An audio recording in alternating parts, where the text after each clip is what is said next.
nós temos duas linhas principais de tempo aqui. Antes de implantar o PCM e depois de implantar o PCM. Antes de implantar o PCM, depois de implantar o PCM. Antes, o que o planejador tem que fazer? Árvore de 8 níveis, matriz de criticidade, aí ele vem e faz um FIME, análise dos modos e efeitos de falha. Aí aqui, ó, o PCM, tá vendo que o FIME ele começa antes da implantação e pega aí um pouquinho do início da implantação do PCM ainda. Depois da implantação, ele faz o plano de manutenção preventiva e chega na gestão da rotina. O que é a gestão da rotina? Fazer pergunta. Quantas perguntas? 7. O nome da metodologia é 7 Questions Planning. 7 perguntas que orientam o seu planejamento. E eu vou falar de cada uma dessas ferramentas em específico, mas tudo que o planejador vai fazer é pergunta. Quer ver?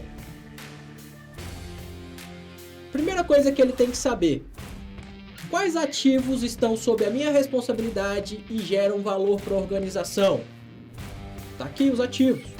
Ele tem que organizar isso em 8 níveis. Na maior parte das vezes, essa árvore ela fecha em 8 níveis. Em alguns casos raros, ela fecha em 7 ou em 6 níveis. 8 níveis. Tem lá planta, área, sub-área, linha, máquina, conjunto, equipamento e componente. O planejador ele tem que saber tudo que está sob a responsabilidade dele a nível de planejamento. Tem empresa que a gente chega, o cara não sabe o que tem do portão para dentro a nível de ativo. Quantos ativos você tem? Ah, não sei. Tem alguma planilha que fala isso? Vocês têm? Ah, não tem não. É muito, viu? É uns 2.000. Não sabe? Não. Tem pessoa que descobre que o ativo, que existe aquele ativo na empresa, dia que ele quebra. Ah, rapaz, essa bomba, é daqui mesmo essa bomba? Quer ver essa bomba aqui, fulano? E acontece. É uma realidade triste? É, mas agora que a gente sabe que é uma realidade, vamos mudar. Então a primeira coisa que vai perguntar: quais ativos geram valor para a organização? O que está sob a minha responsabilidade? Beleza, vamos colocar um ponto aqui para começar a mapear esses caras. Quais ativos são mais críticos, são críticos e mais importantes? Eu tenho que colocar isso na ordem de prioridade. Onde tudo é crítico, nada é crítico. Então, por isso que esses ativos, 20% deles no máximo, podem ser de criticidade A. Ah, mas por que 20%? Pareto. 20% dos ativos de uma organização que geram 80% do valor, tá? Então, você pegar qualquer projeto industrial, antes dele ir para campo, qualquer projeto, você pegar lá, abrir o projeto, você vai ver que 80% do valor vem de 20% de um determinado grupo de ativos. Então, uma vez que eu defini quem está na organização, encontro quem é importante. Então é a mesma coisa. Vamos imaginar aqui um exemplo bem extremo para fim didático. 2 ônibus de viagem lotados de pessoas batem de frente. Pá! 2 ônibus bateram de frente. Quando o resgate chega, primeira coisa que eles vão olhar: tá, tem quantos mortos? Vamos imaginar que tinha 100 pessoas envolvidas. Ah, tem 20 mortos. Beleza, separa os mortos. Não tem mais o que fazer. Separa os mortos. Agora vamos aí atrás de criança e idoso. Depois mulheres. O que eles estão fazendo? Eles estão priorizando os casos mais graves para nortear a ação. A mesma coisa acontece no chão de fábrica. Quando a gente está falando de implantação do PCM, existem 2 caminhos. Eu tenho uma fábrica que já está rodando há 20 anos, não tem PCM. Qual que é o melhor caminho? O cadastro? Não. Por quê?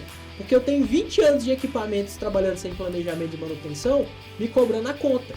É equipamento quebrando, é coisa acontecendo, é hora extra comendo, gente te cobrando. Então, você nunca vai parar para implantar o PCM começando fazendo cadastro em uma fábrica que já está operando. Você vai fazer o que a gente chama de mitigação das corretivas. Você vai organizar a casa para depois começar a cadastrar. Por quê? Se você começar a cadastrar agora, o que vai acontecer? Você vai passar um ano cadastrando ativo, vai ter uma planilha linda no final do ano, tudo mapeadinho, bonitinho. O que vai acontecer? Daqui a um ano, seus equipamentos continuam quebrando e você tem lá um PowerPoint bem bonitão. Então, você tem que começar a apagar o incêndio para depois começar a prevenir o incêndio. Beleza? Definiu quem é importante, e a gente vai falar muito disso sexta-feira. O outro caminho de implantação é quando eu tenho uma fábrica nova que está partindo agora, um startup, está começando agora, aí sim eu começo cadastrando, porque não tem nada acontecendo ainda, tem esse tempo ainda para fazer isso tudo bonitinho. Mas sexta-feira a gente vai falar muito sobre. Qual que é o nível de risco que cada ativo me apresenta dentro do processo? Porque o meu processo ele tem um risco, por menor ou maior que seja, ele tem um risco envolvido ali. Qual que é o nível de risco que cada ativo me oferece? Quem me responde essa pergunta? FIMEA. Análise dos modos e efeitos de falha. O FIMEA é um documento vivo. Eu faço ele uma vez e a cada evento que acontece ou de tempos em tempos ele vai sendo atualizado, ele vai sendo trabalhado para que ele sempre seja a base do meu gerenciamento de risco. Sempre. E a ferramenta mais simples que a gente tem para usar para fazer gerenciamento de risco, falando a nível de manutenção. O que eu preciso para fazer para diminuir a ocorrência das falhas, a sua severidade e aumentar a detecção dos modos de falha? Isso vira um plano de manutenção. Quando o meu FIMEA está pronto, eu tenho que responder a seguinte pergunta: o que eu vou fazer para reduzir a ocorrência dessas falhas, reduzir a severidade dessas falhas e aumentar a detecção desses modos de falha? Cada uma dessas perguntas vira uma atividade. Essas atividades em conjunto viram um plano de manutenção. Implantei o plano de manutenção, eu vou gerenciar a rotina. O planejamento da minha rotina é o que a gente chama de 7 Questions Planning.